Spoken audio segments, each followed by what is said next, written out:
Hello guys, இன்னைக்கு நம்ம என்ன பார்க்க போறோம்னா இந்த மழைக்கு நல்லா இதமா சுட சுட குடிக்கிற மாதிரி ஒரு முருங்கைக்கீரை சூப் தான் பார்க்க போறோம். ஃபர்ஸ்ட் இந்த முருங்கைக்கீரையோட நன்மைகள் என்னென்னு பார்த்துடலாம். இந்த முருங்கைக்கீரையில் iron, calcium, phosphorus, vitamin C, vitamin B போன்ற நிறைய சத்துக்கள் அடங்கியிருக்கு.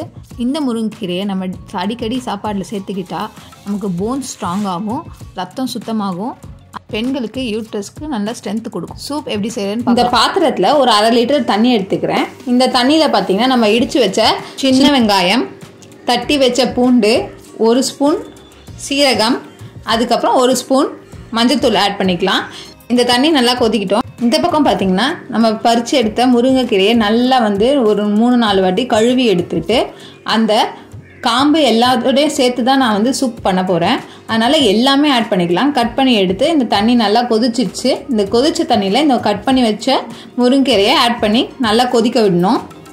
இந்த சூப்புக்கு தேவையான உப்பு நான் சேர்த்து நல்லா கரண்டி வச்சு கலரி விட்டுடுறேன். இப்போ இந்த சூப்பு நல்லா கொதிக்க ஆரம்பிச்சிச்சு. ஒரு 5 நிமிஷம் போல் லோ ஃப்ளேமில் கொதிச்ச உடனே வடிகட்டி எடுத்துக்கலாம். வடிகட்டியாச்சு.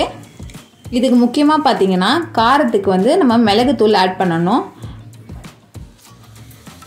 கொதிக்கும் போதே நம்ம மிளகுத்தூள் ஆட் பண்ணால் இந்த சூப் கொஞ்சம் கசக்க ஆரம்பிச்சிடும். அதனால் நம்ம முழுசாக வடிகட்டிட்டோம். அதுக்கப்புறம் மிளகுத்தூள் ஆட் பண்ணி கலந்து விட்டுக்கலாம்.